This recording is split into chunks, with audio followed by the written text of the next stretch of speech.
welcome everybody to this webinar. The Future of Innovation is Open. So if you're interested in learning more about Alliance for Open Media, which we call AOMedia in short, AV1, AV2, and the future of media standards, you're in the right place. And I'm Pierre-Anthony Lemieux. I'm the Executive Director of AOMedia, and I'll be your MC for today. Again, you can reach me anytime. If you have any questions, comments, and you can reach me at director@aomedia.org. So what is AOMedia? AOMedia is a collaborative effort to develop audiovisual media standards. And it's a collaboration between a significant number of members from across the media ecosystem. And that's what I think makes AOMedia particularly unique and interesting is we have folks from the content side, folks from services, folks that are involved in hardware, so folks that are involved in software. And AOMedia was founded in 2015, so it's about 10 years old. We just celebrated our 10-year anniversary actually at IBC. And since the beginning, it was really an open forum. And how do we work in AOMedia? AOMedia is basically a pretty standards development organization, an SDO. We have technical working groups, video coding, each one with a particular focus. So for instance, we have the video coding working group, the storage and transport formats working group, software implementation working group, volumetric visual media working group, and audio coding working group. And the work is consensus-based, there are regular meetings, of course, both hybrid and virtual. And the specifications that AOMedia publishes are developed under a royalty-free patent policy, and they're all made available publicly for free on our website. And software that is developed by the group, and that, of course, does not include all the software that's developed by others, but the software that's developed by the group is made available under a permissive copyright license. So that's how we do it. And the result is, well, number of standards that some of which you might have heard of, others that you might have not heard of. Of course, AV1 is the flagship, and it's been around for a number of years now. It just won an Emmy that will be actually awarded this December. You might have heard about AVIF, which is a very popular image format based on AV1. IMF is one of the more recent projects. It's immersive audio. And then, of course, we have some of the software projects that we've been working on. LabOM, of course, is one of them. Another one, SVT AV1, which is a optimized AV1 encoder. And that one has just been recognized at IBC with an Innovation Award. Some of the upcoming work, a lot of work being done on volumetric media coding, and a specification that hopefully we'll see soon, static polygonal mesh coding. And last but not least, of course, AV2, which the organization has announced will be published by the end of the year.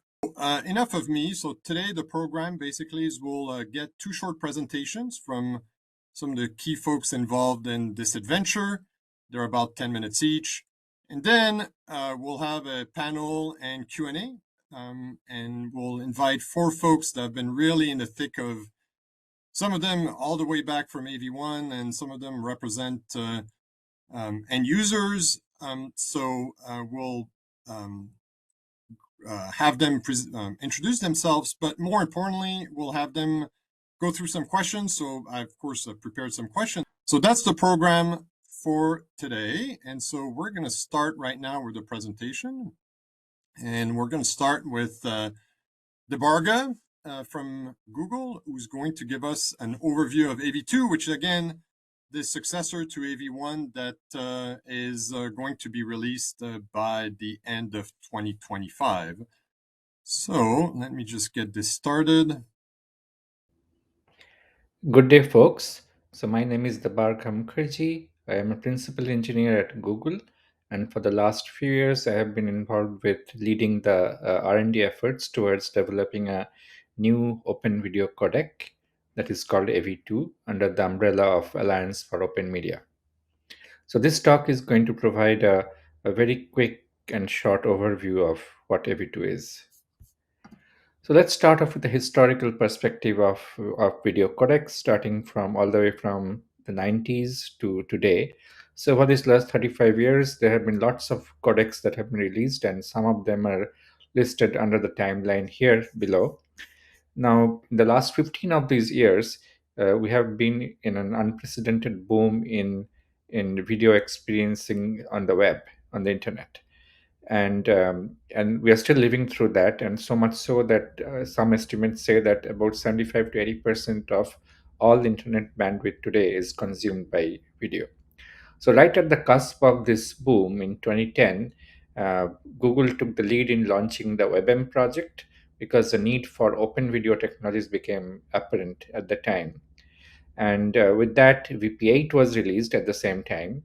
And the first codec that the WebM project produced was VP9, that was released in 2013.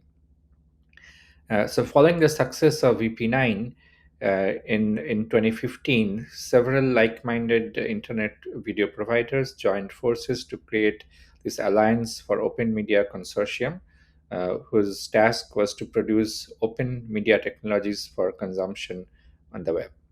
So, as part of AOM, the first video codec was released in 2018, that was called AV1, and between 2020 to 2025 we have been working towards a next gen video codec, and we're happy to say that today we are ready to release that by the end of this year. So again, to summarize, so the mid 2000s, we are at the cusp of the internet video boom, and in 2010 Google kicked off the open source OEM project with the release of VP8. 2013 saw the release of the first video codec developed within this WebM project. It was called VP9, and it's used extensively today by YouTube and other streaming video service providers. In 2015, the Alliance for Open Media was born, inspired by the success of VP9, um, uh, and several major internet service providers joined forces to create this industry consortium. And within this AOM consortium, AV1 was the first video codec that was released in 2018. This AV1 codec is used extensively today by YouTube, Meta, and several other streaming video providers.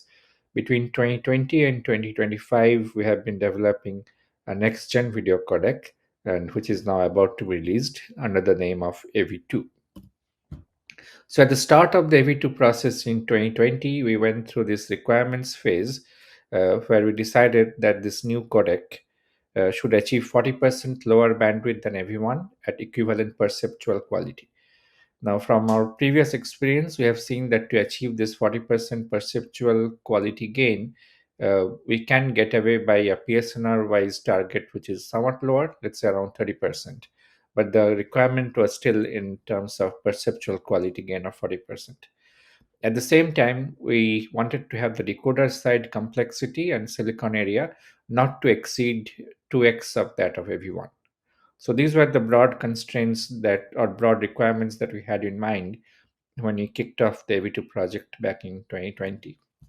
So in the initial phase of development, that was went on till 2021, we formalized the processes to be followed during the development of this new codec. The codec work group is supposed to be creating subgroups as needed and temporary focus groups as needed.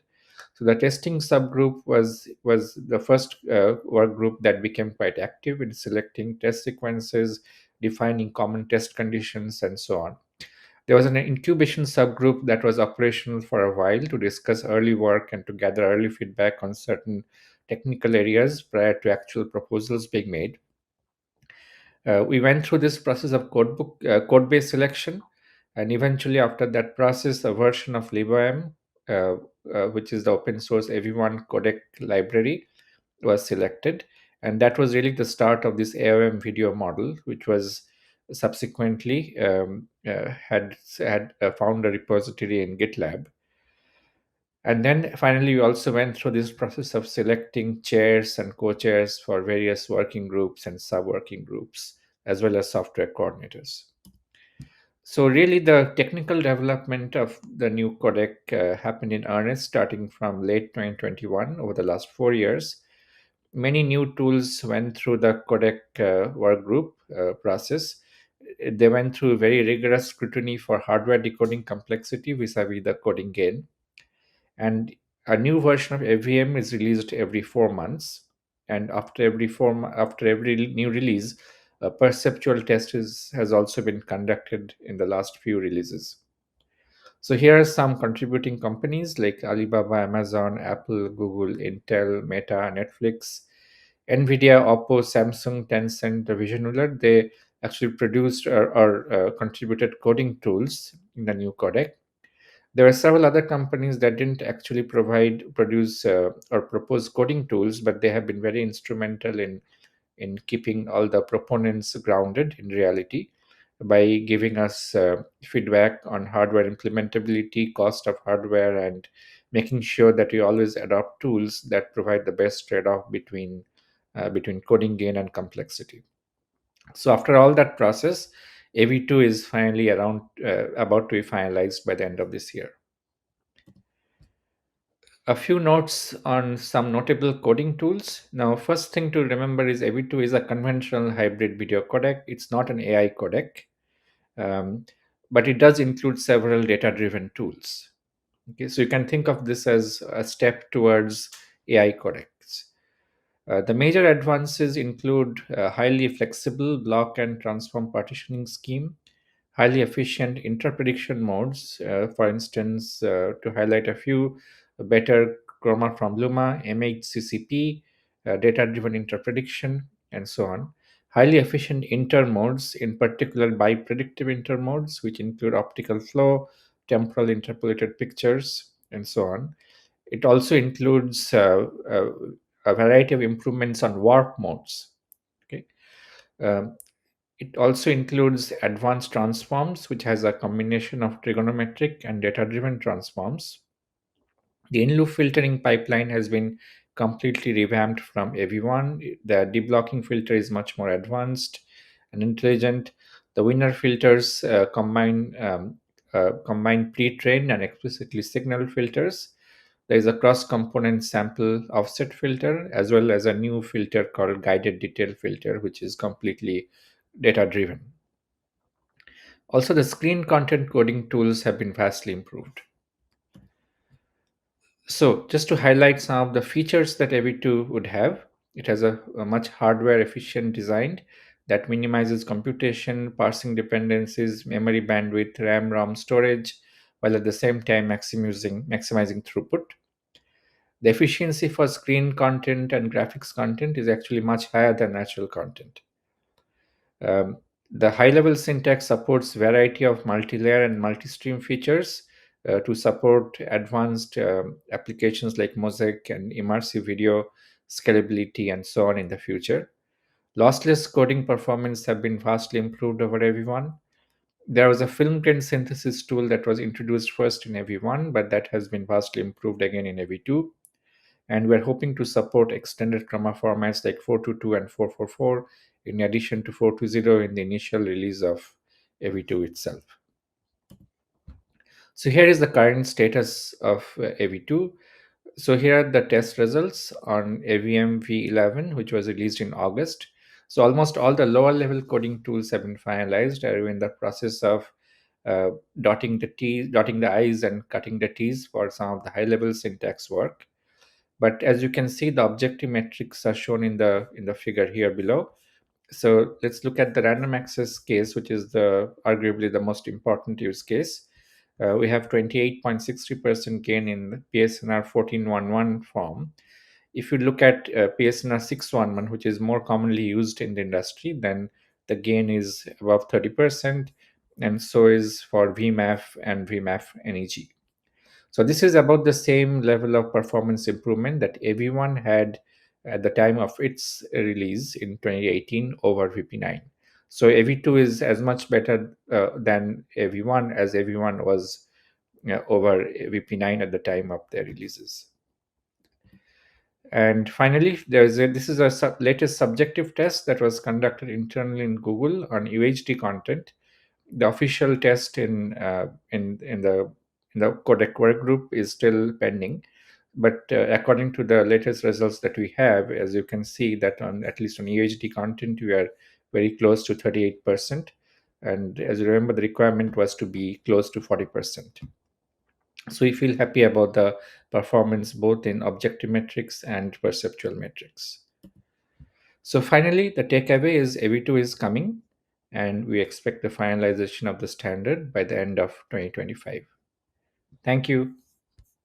Well, thank you, Debarga, for this recording. And then we'll move to a presentation by Anush. All right, so now we're going to go to our next presenter, which is going to be Anush Murthy from Netflix. And let me just get this started. Hi, I'm Anush Murthy and I lead the video algorithms and media systems teams at Netflix. And today I'm going to be talking to you about AV1. The title of the talk is State of the Union, so I'm going to give you a broad brush overview of the state of AV1's union. Before we go into AV1, however, I want to cover what I think are the three stages of a codec rollout. The first stage is standardization, the second is ecosystem support, and the third is productization. Standardization, that phase involves stuff that we are familiar with, which is compression efficiency and several tools towards that goal. But it also involves standardizing unique tools that provide some sort of competitive advantage to the codec. And we'll talk about that in a second. Ecosystem support typically is talking about decoder support for that codec, either software or hardware, but also encoder support and encoder vendor support. And finally, productization. This is when you start to see codec adoption in the field, which is when companies like the one I work for start to actually use the product. And there is some amount of iteration there as well, because once you start using a codec at scale, you realize that some things have to get updated. And that is the last stage. And we'll touch on each of these. On standardization, generally, the thing that pops to everybody's head is the newest generation of a codec is about 30% better than the previous generation. That has generally been the case, and that is definitely true for AV1. But in the case of AV1, I want to focus on some of the unique tools that AV1 provides that I think give it a competitive advantage. Film grain synthesis being a primary one, where one is able to transmit content which has film grain through efficient coding of that film grain separately, resulting in quite significant bitrate savings. So, over 30% bitrate savings by just the use of this tool. And there are several other such unique tools. There's S frames, where one can switch across different streams in an adaptive streaming scenario without having to pay the penalty of encoding a keyframe. And similarly, reference picture resampling, where you can do adaptive in-GOP resolution changes without the need to send new keyframes. Again, providing a lot of encoding efficiency. And of course, AV1 supports screen coding and scalable coding, and it has really efficient tools for that. But the beauty of this tool, as with every other tool, is that they are part of the main profile and they are all normative, which means there are no extension profiles that one needs to worry about. And typically, all decoders in the field support all of the tools available, which makes deployment of AV1 a breeze. Now, let's talk through ecosystem support. On the decoder side, I'd start first with the software decoders, because that's generally what comes to the market first. And hopefully, David is familiar to you. So, David is an optimized, efficient software decoder that was just open sourced. And it was developed by the folks from Videoline and FFmpeg, and it delivers absolutely outstanding performance even on low end hardware. It is the default software decoder for Chrome and Firefox, and you can also use it on Android, so it's available for integration. And thanks to several AOM members, it has optimized 10-bit decoding on x86 and ARM architectures. On the large screen devices where Netflix has a greater presence, uh, in general, what we are seeing is that AV1 support for hardware decoding is near ubiquitous. In the last 5 years alone, of the devices that came in for certification, and when I say large screen, I mean televisions, set top boxes, streaming sticks. So, of the devices that came to Netflix for certification, 88% in the last 5 years have AV1 decoders, and going with support all the way up to 4K 60. And in the last 2 years alone, nearly all the devices have AV1 capable decoders, hardware decoders. Uh, and then starting this year onwards, all Netflix supported devices must have AV1. And I've been told that this is not a controversial ask, because most large screen devices already do have AV1 hardware decoder support. Uh, then jumping to the mobile devices ecosystem, this one is a little more nuanced. At the high tier, so think iPhones, think the high tier SoCs from Android, like those from Samsung, Qualcomm, MediaTek, Google Tensor, all of those have AV1 and have AV1 hardware decoder support. So that can be assumed easily. In the mid tier as well, we see a greater proliferation, and we expect that trajectory of increased hardware decoder support for AV1 to continue in 26. The case for the mid low tier, though, is slightly different. We don't see as much hardware AV1 support. And so, if you do happen to work for one of these SoC vendors or others, I'd request you to consider AV1 decoder support in hardware in your mid and low tier SoCs. But even without that, uh, with for certain class of devices that I've listed here, Meta has shown that you can actually do performant AV1 software decoding, which does not affect battery life too much, but gives you the compression efficiency benefits, especially when you couple it with SVT AV1's fast decode setting, which gives you kind of the best trade off between power utilization and compression efficiency. Moving on to encoder vendor support, you'll see. I'm sorry, there's a lot of text on your screen, but I had no better way to show you how prolific the support is. So we have hardware IP that comes, for example, from Allegro. We've got hardware IP that one can license for AV1. We have software encoders from the likes of Bitmovin and Atem. We have hardware IP for real-time 8K 60 encode and decode from chips in media for the applications listed on your slide. And the support just goes on. So we have Itium, we have NetInt, Cinemedia, and Visionular, all of which have AV1 encoders, very performant AV1 encoders for different use cases, all the way from live to high quality WAD, and all the way from software to efficient hardware encoders such as those from NetInt, whose Quadra BPU is extremely performant. I did want to make one quick note on the power and compression efficiency trade off. There is probably a misconception that because AV1 is such an advanced codec, it may require a lot of power, especially when you're running a software encoder. But that is not true, as has been demonstrated by Meta and YouTube. By the use of SVT AV1, one can get the benefits of compression efficiency, so 40% fewer bits versus X264, and 30% fewer bits than X265, but at the same power profile as X264 and X265, which is exceptional. Moving on, then, what do you see in the wild? And I have some deployment examples for you. So from Meta, 70+% of Meta's global watch time, including Facebook and Instagram video offerings, are on AV1, as are video calls on WhatsApp, Messenger, Instagram Direct. Similarly, for Agora, which has a real-time immersive pass product, they have AV1 support with a very low complexity encoder, as you can see, which is also still giving you the compression advantages. Similarly, for YouTube, where I believe over one third of YouTube watched in the living room is AV1, 75% plus of their watch time weighted catalog is in AV1, and they've been using AV1 even for live streams starting this year. Similarly, for Vimeo, who highlight another advantage of AV1 with the use of AVIF, 80+% of the image views, think thumbnails, are on AVIF on Vimeo. And then coming to my employer, for us, 100% of our catalog is actually for SDR WAD titles is in AV1. It is currently the second most used codec, and we expect sometime next year for that to switch for AV1 to be the most used codec for WAD. And we are actively working on enabling it for live and cloud gaming use cases. And Microsoft highlights another different type of use of AV1 for Teams and for screen sharing, for example. So not only did they see much improved quality, sharper text, smoother scrolling, but they also saw significantly reduced bit rates compared to the comparable that they were using, which was H.264 AVC. Okay, and then why are all of these companies rolling out AV1? Well, the ROI is the reason why. And the ROI should be clear, but it's good to write it down, which is the quality goes up, and you can see by how much there.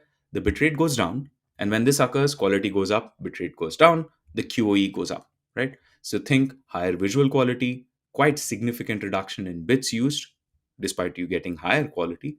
And because there are lower bits, you get much reduced rebuffer rates, much reduced play delay, and much reduced playback errors. And of course, all of this means that we're using our network efficiently and we're being good internet citizens. Now, if you don't believe me that AV1 is indeed a game changer and the future of innovation is open and open codecs, well, you don't need to listen to me. You can listen to the industry. SVT AV1 was awarded the Best in Class Innovation Award at the recently concluded IBC Awards, and AV1 as a codec has been awarded the Technical Emmy, and we'll go pick up the award the end of this year at the 76th Technical Emmy celebrations. So, with that, I leave you with the future of innovation is open. So, come and join us. I'm going to now invite our panel to join me. So, welcome the four of you. And I thought maybe we ought to start with a quick introduction. So, maybe give you each 2 minutes to tell the attendees a little bit about yourself. So, maybe start with you, Adrian. Yeah, so my name is Adrian Grange. I'm a senior technical program manager in the AOMedia team, which is part of the Chrome organization at Google. I've worked for Google for 15 years now. Prior to that, I worked for On2 Technologies and on2.com for those of you that know the history there. So I've worked on everything from VP3 to VP9 as part of On2 and Google. I chaired the codec working group for the AV1 development and then co-chaired the AV2 development this last time around with Andrei Norkin from Netflix.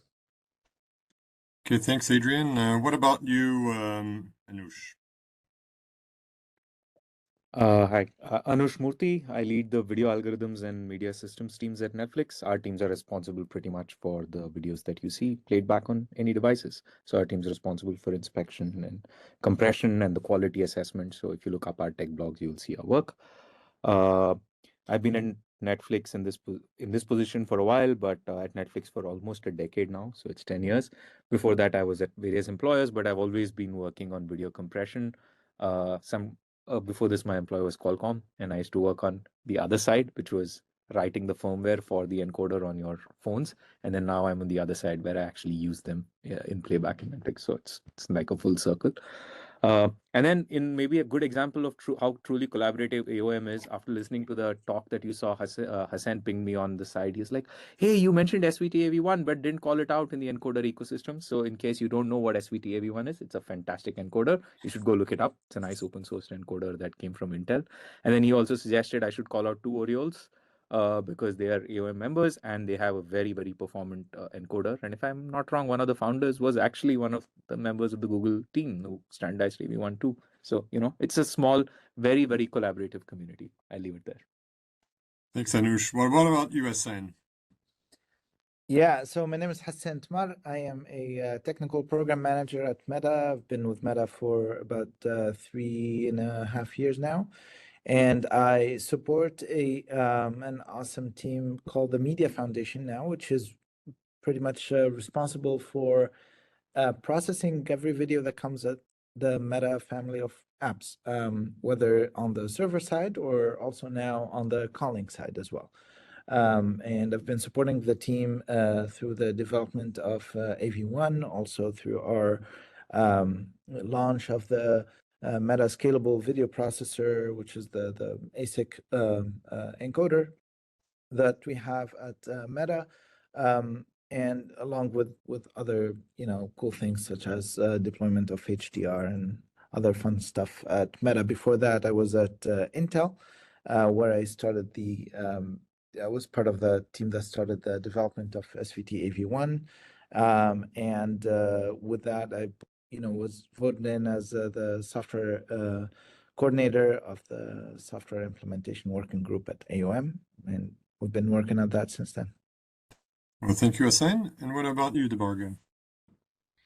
Yes, yeah, thank you. So my name is Debarga Mukherjee. I'm a principal engineer in Google. The last few years, I have had the opportunity to lead first AV1 that was finalized in 2018, and then now AV2, which has just now been going to be released. And prior to work with AOM, I have been involved also with development of VP9. And I've been in Google for 15 years, working mostly in YouTube, and then now in Chrome, and now I'm back to YouTube. And actually, and prior to that, prior to Google, I was in HP Labs, doing more research on image video coding and processing. Okay, thanks, Debarga. All right, and I see some questions coming up on Slido, and they're pretty specific. But before we get there, maybe I'd like to really reflect on AV1. And, you know, AV1 is now widely deployed, right? People take it for granted. I mean, we've heard some of the numbers, like 70% watch time on the Meta platform, 100% as of SDR content catalog on Netflix, but you know, it was not instantaneous, right? So there's been 10 years. So Adrian, can you remember recall some of the key milestones in kind of the AV1 life cycle or something? Can you take us from where it started to today, essentially? Well, I can give it a shot. I think, sorry. So I mean, the big problem was getting it off the ground in the first place back in 2015. We started with nothing, no processes. So it took us a while to put the processes in place. So that was really the first challenge. I think what we ended up with was reasonable. I think we did a reasonable job at putting a process in place that came up with a good spec. I guess then the rest of the development was fairly straightforward until towards the end of the projects, where you know, there was then a last gasp effort to finalize the spec, make sure that the reference code was all in place and debugged and sorted out. So I think just releasing the spec in 2018 was a huge effort. I think until you undertake one of these projects, you don't really understand exactly how big they are and how many moving parts there are. And being a collaboration of different teams working with different life cycles, it's kind of difficult to work together. It takes a while for everybody to get to know each other. But I think after we finalized the spec, I think the next touch point really was the development of the David decoder. And I think, as Anush pointed out in his presentation, that was kind of pivotal in the success of AV1. I think making sure that there was a really high quality decoder out there, ready to deploy and ready for people, the streaming providers to use, and also having a reasonable encoder. It took a while for the encoder to kind of mature, but we had a reasonable encoder that, you know, test encodes could be developed under. So I think the decoder piece and the encode piece were key. And then after that, you know, market adoption, obviously it's all about the David helped us to live with the software solution until the hardware came along. But ultimately, you know, the success of AV1 really was going to be defined by the hardware rollout, which, you know, as Anush pointed out, has gone reasonably well. We're in a good place now. And I think, you know, pointing to some of the things that were talked about in that presentation, it's now clear that AV1 is also a relatively good codec for software deployment, even at the same complexity as some of the earlier codecs. So overall, I think those were the kind of the key points that along the way. Okay, and actually, Asen, maybe, in fact, some people are still working hard on AV1, right? And I think we heard about SVT AV1 as being an encoder that is being optimized every day. So Asen, do you want to tell us a little bit more, since I think you've been heavily involved with this, and what does SVT AV1 bring to the ecosystem? And yeah, you know, I started working on AV1 in the productization phase after the standardization phase was done. You know, we thought, you know, the most successful codec when AV1 started was AVC. And we were like, what made AVC a successful codec? beyond the use cases and its widespread adoption, we thought that having something like an X264 that would work everywhere and for everything would make it successful. And so we started with the target of building a product-driven encoder that would pretty much fill in for all of the use cases as much as possible. And we focused initially at the VOD use case, and then we were moving to live, and then moving to RTC and images as well as we continue working towards it. And I remember as we started, we were very keen on looking at what AV1 would bring at the same complexity and not having to add more complexity. It's not this is very critical when you deploy a codec at scale, because you don't want to keep adding capacity to be able to get the gain. What you want to do is to ideally do a better thing and then replace the previous codec. And with that, we kind of came up with this nice graph that Anush was referring to. And I remember the very first time where I did the dotted line to say that, okay, team, we want to go all the way to the AVC land, and we want to do 3 orders of magnitude in terms of complexity, and we want to cover everything. And once we do, then there's no reason why AV1 could not be the base codec where, you know, large scale companies would deploy at a very high scale. And it was a little bit of a dream, but we dreamt and we achieved, and it was really cool. But I think the most pivotal piece that allowed a lot of success is to start keeping decoding in mind when optimizing the encoder, and that was critical. So initially, to optimize or to bring up the ecosystem, you have a decoder, you have the encoder, and they usually don't talk to each other as much. And we found that dimension between them is quite critical for a successful deployment. And we've seen this at Meta, and even IBC saw it, which was great. And having this kind of link in mind helped us get to the next level, I think, with AV1, even without a big support on the hardware side. Okay, thank you, Hassan. And actually, staying on theme of AV1, we have one question from the audience. So maybe Anush, the question is Netflix, what is actually more generally HDR and AV1?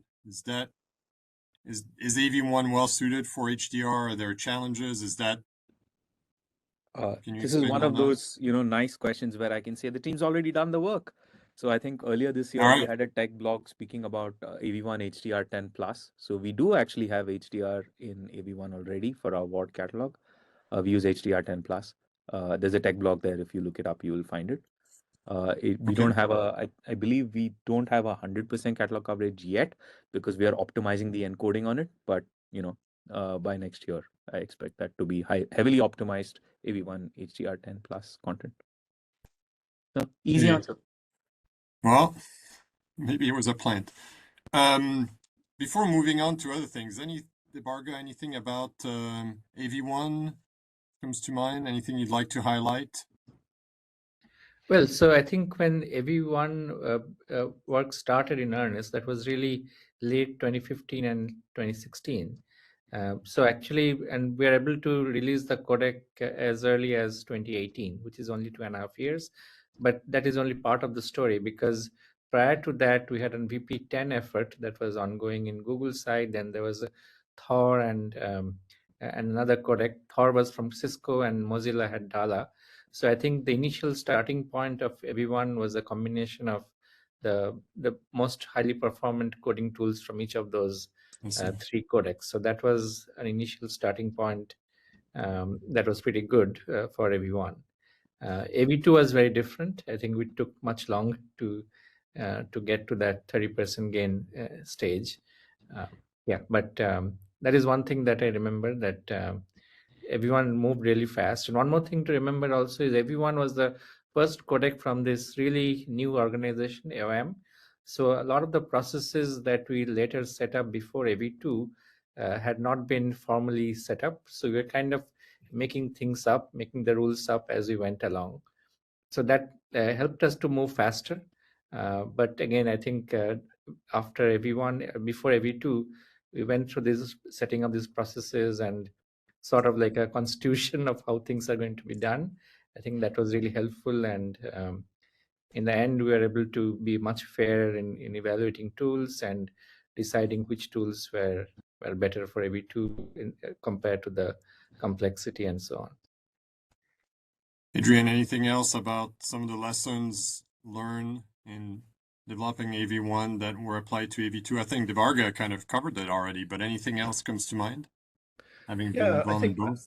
I think the one thing to remember about AV1 was that what Devarga said was absolutely right, but we did have a lot of VP10 tools as Google in the pipeline as well. So I think that also contributed to the reduced timeline. And I think, you know, we did have, we obviously, we were starting from scratch. We had to create processes quickly and get them up to speed. I don't think those processes are particularly different to the ones that we used for the AV2 project. The difference was that we were more, you know, we defined those processes better. We introduced things like having a better document management system, document numbers, etc. All of the boring stuff that goes along with that. And we introduced the concept of focus groups so that we could spin off parallel investigations. So I think AV1 was very positive in many respects. For example, we had the ongoing verification of the spec against the reference code. So Argon Design in the UK were, while we were developing the spec, they were actually verifying it against the reference code, and that, and developing a set of test streams on top of that. So that was probably, I think, the best feature of the AV1 project, because we were able to, you know, verify with a high degree of confidence that the reference code and the spec matched, and we could run those test vectors. And I think that was seen. AV1, we say we didn't have any major bugs. In other words, bugs right at the core of the algorithm itself. We had a few bugs around in the high-level syntax around deploying particular use cases.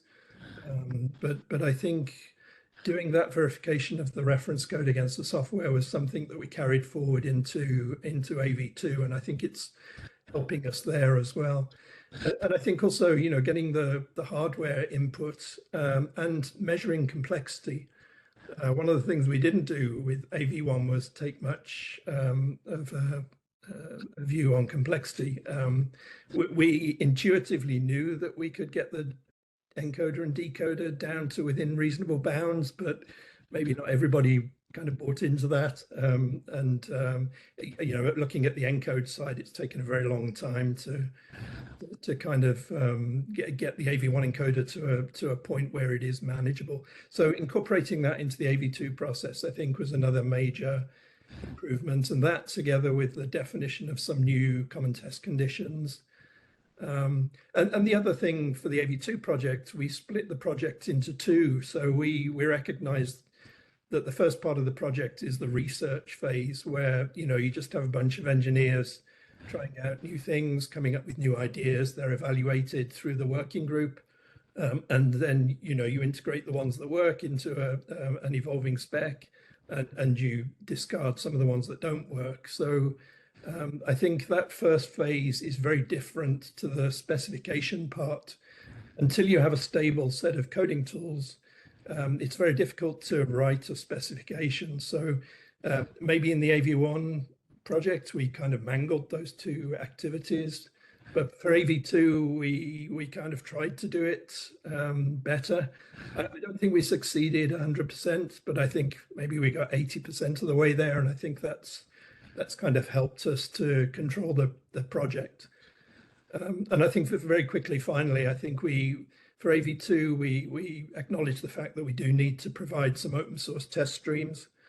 And then, you know, also we're for the David 2 development has just recently started. We recognize that is an important piece. And then we're trying to figure out what to do with the encode side now as well. So I think there were lessons to be learned both ways from the AV1 project, but yeah, definitely I think we did a better job with AV2, and AV3 will do that much better job again if any of us are alive at that point. Yeah, AV 2030, AV Gold, right? Whatever Not you sure want we to call settled it. on a name here yet. Yeah, I'm not sure I'm going to be around to see it, but we'll see. And in the case of AV2, the reference software AVM has been public since day one, right? Correct? As Yes, part that's of this iterative development process where as proposals come in, tools are added to the software and are verified that way. Yep. Yeah.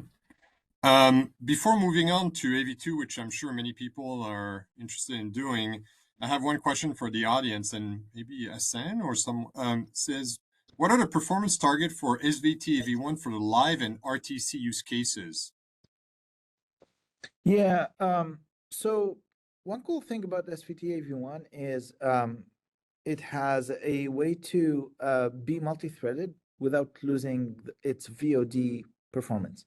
And I know I pressured the team to keep that so hard, and some of them hate me for it because they make the code very hard to maintain in some cases. But that is I believe a very strong feature, and that allows somebody that's running a live use case to be able to use that to their advantage and cut on the costs without having to use things like tiles and or other features or slices in some cases that you'd use traditionally to do multi-threading. And now to make sure we're on the same page, what I define as live, and I know that's not very common, or that's not always the case for people. Live is anything that you can run, say, at the same frame rate with a defined number of, a defined latency, such as maybe 1 to 2 seconds. And RTC is the kind of the real time where you literally have the time between the pictures to encode the frames. Now for that use case, again, we're planning to go all the way to the 264 land and maybe even open H264 in that space. And as such, it might be a little bit hard to maintain all of the gain, especially for lower resolutions, which is where a lot of the video calling use cases are. But for higher resolutions, I expect that would be able to keep those a lot of those gains basically. So for both RTC and live, right? Using your definitions.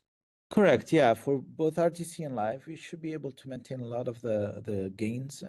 And the nice thing is there's basically you could slide latency as you wish within SVT, which I'm not even sure that even X264 could do very well. So I'm hoping that's a very nice feature as well. Okay. Any last thoughts on AV1 before we move into AV2?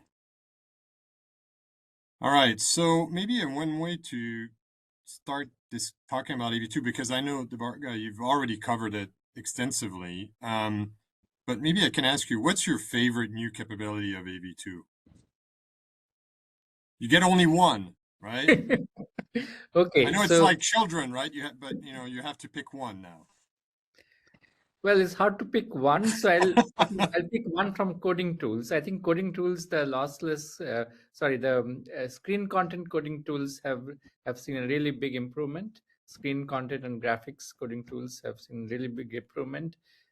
So if you're getting 30% for natural content, then screen content coding tools will be close to 50% from everyone, which is a big deal. In terms of features, there's multi-stream and multi-view features is really interesting, and it can enable a lot of applications that we had difficulty with in the past. You're up to 2, Debarga. Okay. I know you didn't pause, so you didn't let me interrupt you, but that's why I hurried. What about you, Anush? Do you have a favorite one? Devarga stole one of mine. But I think alpha video support. I'll call out alpha video support. I really like it as being normative in the main profile. Hopefully, that'd be amazing. Yeah. So that guarantees it. It's available on all decoders from day one, essentially. Yep. Especially as you implement at scale, I kind of like I'm learning these lessons, right? As we implement at scale, just the value of it being in the profile helps so much. Decoders just work. What about you, Adrian? I like both of those, but maybe multi-stream. So AV2 has the ability to encode substreams effectively. Each stream is a decodable bit stream, which decodes a separate video, if you like. So the particular use case for this maybe is where you have a single soccer game or football game going on in your main screen. And then you have smaller subscreens in the top right-hand corner, which are showing other games, other matches, other sports, or movies, news, whatever else you want to watch. So it's a way of kind of stitching together multiple streams in a way that you can kind of inform the application how to render that. So the decoder would decode all of the composite substreams, and then metadata defines things like composition rules. So yeah, I think that's a really useful feature. You know, like it's the sport mosaics, right? Where you can follow multiple games at the same time, I guess. A little bit like the picture behind you. Yeah, like anyway. we see on the screen right now. Exactly. Yeah. That's right. That's right. What about and screen content is of course super useful for exactly what we're doing as well right now for, you know. What about USN? What's your favorite feature? New capability. Well, it's really an AV1 tool that's being propagated, but I'm gonna go with the reference picture resampling. I don't think that I've seen a good productization of that feature yet. Hoping we're gonna get there soon, and we're hopefully continuing to work on it. But yeah, exactly. So it basically allows you to use different resolutions as references, and so it allows us to change the resolution within the same bit stream without having to insert a keyframe. It has been challenging to deploy AV1, not only because of, sometimes you get some network issues that you have to change the resolution for, but also now with software decoding, you get the device to react as well. And in some cases, we have to drop AV1, which our users, might not have a very good experience. And as such, having that ability to change the resolution on the fly without causing a big bitrate event, which is sending a keyframe in some cases, would really allow you to get the benefit out of the codec. And I look forward to playing with this in AV2 more so than in AV1. Okay, thanks for that. And so going back to the audience, one question is, will next versions of SVT AVX, right? Could be AV2, could be AV1, have automatic film grain detection on the encode side? Has that ever come up? So being the maintainer of the project, I know that this has been a feature I see. So for a lot, and I agree. But I'm gonna call on the creators of film grain to hopefully help with that feature into SVT AV1. But it's an open community and it's a lot of work, and so hopefully, I would say.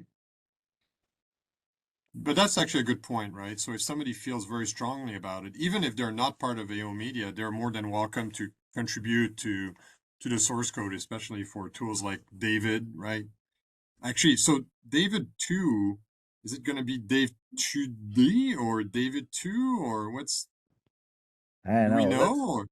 Let's keep it until the end of the year. Let's keep the success until the end of the year. Got it. All right. Okay. So, but yeah, no, actually, but you make a very good point, right?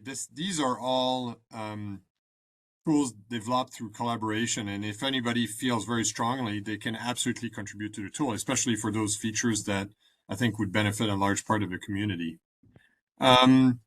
Another question from the audience is, it's there's a pretty big effort to these days across the entire media space to add content provenance to various formats and codecs. C2PA is probably the leading specification. Has that ever come up in the AV2 or AV1 discussion, or is that a different layer? I think that's a different layer. I mean, our previous executive director was John Simmons, who is very involved in C2PA, I believe. So we kind of had discussions with him, but it's never really entered the discussions within the codec working group. I think it's definitely something that we should consider. Whether that sits within the codec working group, or whether we should spin that up somewhere else within AOMedia, I'm not sure. But yeah, I think it would be interesting to address some of those issues. And again, this is a case where I think this is a community, right? And if anybody feels very strongly, they should feel free to bring their use case and their contribution, I think, to make the end result better. So, yep. All right. So, let's see. So AV2, we've heard new capabilities, some significant coding efficiency improvement over AV1. I mean, and I think you've mentioned AV3, right, Adrian? But so what's the future here, right? Is AV2 the end, right? Is it the end of the road for kind of the traditional DCT-based codecs, or is there more that we can squeeze? I really open that to the entire panel.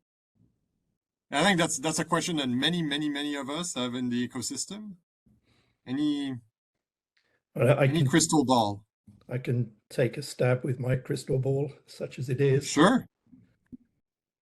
I think the hybrid coding model's been around for 40 years now. The predict and then transform and DCT has kind of been at the front of that. And people have been predicting the end of DCT codecs for around about 38.5 years, I think. So it a long time, maybe not that long, but people have struggled to kind of find improvements. So people have looked at fractals, wavelets. They've looked at overcomplete transforms, like the matching pursuits, etc. But still, we're left with codecs that are DCT based. So, sitting where we are today, what we're seeing is, and I think, AOMedia's experience seems to be in line with the MPEG experience, that trying to wring additional changes out of this technology is proving more and more difficult. So I think it's a fair question. Is the end of the road nigh? I wouldn't say that it's quite dead yet. I think, maybe, there seems to be a strong thought that machine learning is the way forwards. And, I think that's almost certainly right in some aspects. So what we're starting to look at is whether you can have, an AV2 base layer or an AV1 base layer with an ML based enhancement layer that can be decoded. Because what ML does for you, in a way, is to move you towards a software based solution. The traditional codecs working at high resolution usually need hardware acceleration using ASICs. Whereas, machine learning, there is kind of this light, or at least we hope it's a light at the end of the tunnel, that says that the machine learning is going to be so intrinsic to most use cases. It's going to be incorporated in some form on end user devices. I think one of the challenges here is that machine learning, as it's currently being used, doesn't run at the sort of speeds that we need for video, and even combining a CPU or GPU solution with a machine learning component is difficult because of the round trip time between the GPU, CPU, and the ML module. So I think it's not straightforward at the moment, given what we know and the ML based technology that's out there. But so I think, I would identify, if we're going to make progress on ML for video coding, then I think we need to give a lot of thought and effort as to how we improve the provisioning of machine learning on mobile handsets in particular, in a way that's not going to drain the battery. So I think I see a lot of potential with machine learning, and I think that's ultimately the way that AOMedia will go when we start thinking about AV3. But at the same time, I personally would like to see us starting a discussion and really going back to scratch and looking at the video coding problem again as a, reformulating the problem in a way that, and consider other possible solutions rather than jumping straight to the conclusion that machine learning is the way forwards. And I think those may happen in parallel. I think if you had to pick something now, you would automatically assume that it was ML based, because there seems to be some good initial results in the research. But a lot of the hype around machine learning in this space comes around image coding, where ML has been deployed very effectively. It's been the results for video have been less convincing, I suppose. So I think the other thing we have to think about here as to whether the DCT is dead is what is the timeline for that next codec? If it's 10 years time, does that give us time to work up an ML-based solution and start provisioning everything that's needed in the ecosystem? Or, will we take the decision to keep trying to do that incremental development on the more traditional coding tools as a way of foreshortening that timeline? So I think there are a lot of factors to be considered. I think personally, I think it's likely that it's going to be difficult to make much further progress on a DCT-based codec unless you start to think about the end-to-end system and start to doing more analysis of your input. And I think this is maybe the way forward. This is where machine learning could be employed usefully. If you can do a better job of characterizing your input video and content and then formulating a solution for specific videos, then I think maybe that's going to give us a way forward. So in other words, rather than looking at it as a black box solution for doing compression, you get the signal in and the bit stream out. If you expand that box to include the content itself and the characteristics of the content, then I think it will be a combination of the coding tools that we have now and an ML-based solution rather than 100% end-to-end machine learning. But I think as far as I'm concerned right now, nobody really knows what the future will bring. And if and when an AV3 becomes necessary, then that's the time where we have to kind of think about what hardware is out there. I mean, will we need another codec? I mean, there's nothing to say that we don't get a billion times increase in wireless Wi-Fi capacity, and storage becomes a cent for a billion gigabytes, et cetera. So it's kind of dependent on what happens in the ecosystem as well. So hold that thought, because I do want to get there actually on the bigger question of where the industry is going and user habits are going. But on the future of video coding, Anush or Hassan or Debarga, anything to add? Debarga, please go ahead. Okay, yeah. So I think Adrian covered already a lot of ground. I do think that the ML is probably the way to go, but as Adrian mentioned, that traditional image compression schemes depend on pretty large models, which really don't work for video. If you're going to decode video at 60 frames per second, 4K or 8K 30, it doesn't really work. The number of operations you need per second, very quickly surpasses the largest LLMs we have, because LLMs we need only maybe 100 tokens per second. Here you have to decode so many pixels per second, which is just blows that away very quickly. But I do think there is a need for innovation in this lightweight model space in combination with conventional tools. So in conventional tools with lightweight ML models can actually be one area that can actually become quite beneficial. And in terms of deployment, as I think the next step up from hardware is really this decoding some part of the video on an NPU or a GPU on device, which gives us a little bit more room than having to decode even a very simple ML model on the hardware itself. So I think this, and I think if I see all the work that has been done in the AI imaging video space, most of the effort is really on very big models, which can achieve amazing things. But for video codecs, you need to actually look at what you can do with lighter models. And actually, you can do a lot in combination with conventional tools. Yeah, so that's what I think is where the next codec can evolve into that. Yeah. Okay, thank you. SN, do you anything to add or? Yeah, last time I talked to a friend about this, they told me you shouldn't say that because your job security depends Okay, on maybe it. we should stop now. But but Let me- I agree. Um, adding lightweight models with AV2, I think would be a very hard to beat combination.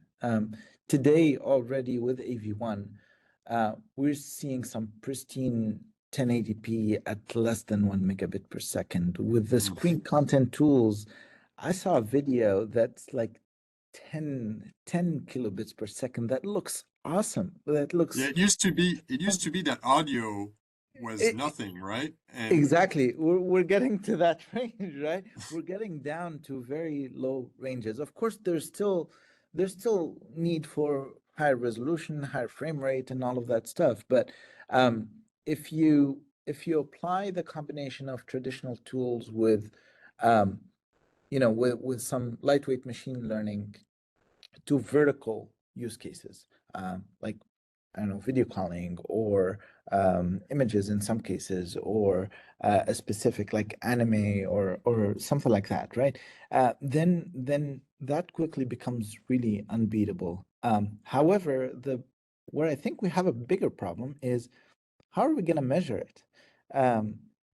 Quality metrics is the bigger space, I think, where we need help in this space. Some great work has been done with UVQ from the Google and YouTube team, which is at least one of the few things that we can leverage today. But I think a lot more work needs to be done in that space to be able to allow us to even deploy these technologies at scale before even going to develop them. so now stepping back a little bit and looking at the bigger picture, right, which is, the things that will be driving this development. So in terms of both user habits, right, new modalities like virtual reality and augmented reality. But back to what you mentioned, Adrian, and there's actually a question from the audience. Do you think some new networking technology like all photonics network, right, where suddenly, I guess, bandwidth becomes infinite, what does it do to video coding? Right now, that's what I was saying, that changes in the ecosystem may render video coding irrelevant. I mean, there are three factors, aren't there? There's the amount of storage it takes, because there's the storage cost, there's processing costs or encoding costs, and then there's egress or bandwidth. So I think the network problem, maybe that goes away if you have infinite bandwidth, but you've still got to store the stuff. And you've still got to encode it. So, until you solve all three of those problems, then I think video coding is going to be around for a while. And as we found in the pandemic, where the EU asked some of the streaming companies to kind of put a brake on their streams, to downgrade those streams because the volume was beginning to cause problems on the network as the volume of video on the network ticked up with video streams. Then, what does that look like if we suddenly see virtual reality or applications taking off, which are kind of end to end as well? That's going to involve a massive amount of additional data. I'm not. I have no idea whether that. I don't see a use case for that personally, but I'm maybe not the sort of the generation of people that are going to see that coming. And I think the other thing that we haven't talked about is, what does that content look like? I mean, Gen AI is generating a heck of a lot of the content that's out there now. So is the bit stream just the text prompt that that goes into the Gen AI engine? And is that all you need to send to the other end, and then they plug it into their et cetera, et cetera, et cetera. So I think there are just and get a personalized experience, right? Theoretically. Personally, yeah, you can then do whatever you want. And in terms of, one of the other ways to think about this is if you have a stream that's working, at high bandwidth, it's going phenomenally well. And as the bandwidth of the link comes down, then what do you have to do? And traditionally it's been, well, you sacrifice video quality to the point where you can't sacrifice quality anymore, and then you turn video off. Then you start sacrificing audio quality to the point where you don't have audio anymore, and then maybe you go to a chat window or something. I think as I think you just hinted at, audio now with multi-channel audio, 28 channels of 64 kilobits of per channel, what's that, 1.6 megabits a second, whatever it is. So it's not necessarily the case anymore where it's that simple. And thinking about opportunities going forwards, then as you kind of lose bandwidth and you have to turn video off, maybe rather than turning video off, you start moving to a model where you use characters, graphical characters to represent people, and you kind of animate those. And so I think there are an infinite number of possibilities here. It's just a question of people opening their minds and coming up. It's a phenomenal, this really could be a paradigm shift in the way that we use video. It just requires people to think openly about things that we can do. And of course, then the emphasis is on the people that deploy these things to actually make sure that it is deployable, which is not necessarily an easy thing to do. And Anush, I want to get to you in a few seconds. Before that, I think there's a good lead in to actually one of the questions from the audience, and that was asked at the very, very beginning. So we should probably answer it now. It's, say something about the state of the efforts on audio coding. And I think this is actually an effort that's now been ramping up within AOMedia. There's a dedicated now working group working on audio coding. AOMedia has done a lot of work on metadata for immersive audio, so multi-channel immersive audio. But now I think there's a much greater focus on trying to go to the core of audio coding, back to what you were saying about now audio is competing, right, with video, and it never used to be that case. So I think one of the ways that, and it's really not AOMedia that reacts, right? It's AOMedia's members that, actually at some point there's a critical mass and get together and start working on audio coding. And that's actually a pretty hot and new area for AOMedia. So if anybody has a really deep thought or a new approach, that would be a great place to do it. But Anush, so the future of modalities, right? How will people experience content in 2030? Any deep anything? I mean, I see people enjoy subtitles, right? They don't even listen with audio on, and that's something that if you'd asked somebody 10 years ago, that would have said it's impossible, right? So, any reflections on the future of media and how AOMedia plays in there? Yeah, so on the subtitles, people actually listen with subtitles and audio on, is what, like all of it on, and that's really a new way of consumption. By the way, so that's what you see, right? So it's both together. It's subtitles plus audio. And I do it.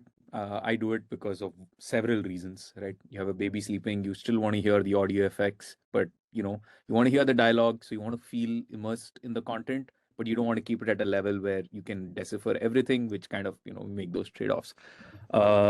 So going back to 2030, I don't know if I can tell you what the vision would be, because, the world is a beautiful, unpredictable place. It's what makes our jobs exciting.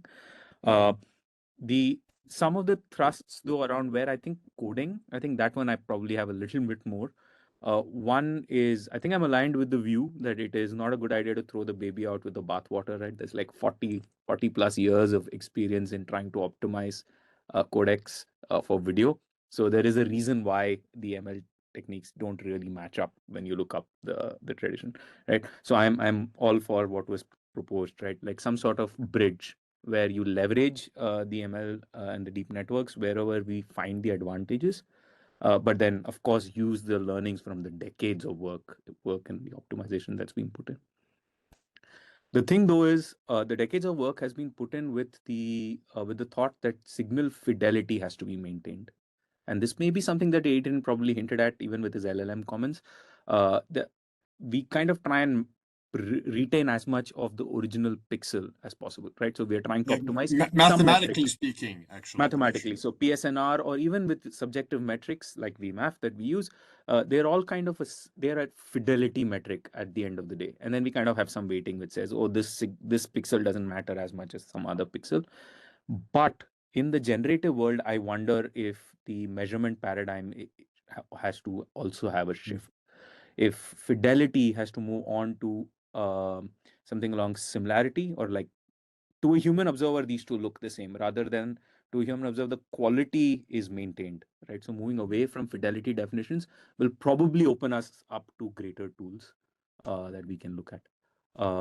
And then on the coding itself, new use cases are like, we covered some of them in AV2, right? The multi-view substream. I think there was, what was the other one we mentioned? There were a few mentioned. So like looking at new tools, I think that's apart from compression efficiency, which I don't know if it's going away. The world is really wide, as you recognize, right? I know there are some photonics work in some places, but you have to hit all your members for all use cases. So I don't know if compression efficiency alone is going away, but having greater tools that allow for new use cases, I think that's the direction for next generation. And I think, Anush, you made a very important point, right? And is that, on the one hand, you have the premium movies, right, that you enjoyed, in a premium environment. And then, but at the end of the day, somebody might still want to get their weather report at the top of a mountain where they have very little bandwidth. And you have to cover that entire range of use cases somehow. So we're approaching towards the end. I'm going to give the audience one last shot to ask a question. We've talked a lot, but while this is happening, we've talked a lot about some of these future, imagining the world in 2030 and beyond. How do you see academia and AOMedia working together? It seems to me that some of these like really require kind of a paradigm shift or a different way of looking at video coding, but also how does video coding work within the world? Any ideas on that? No, Yeah. Adrian, has that? I can give that a shot again. Yeah. Or did somebody else come in? Or yeah, I was gonna jump in. No matter how unbiased we try to keep our work within the standards body to do kind of the right thing. We always have in mind our company's use cases and our company's benefit, right?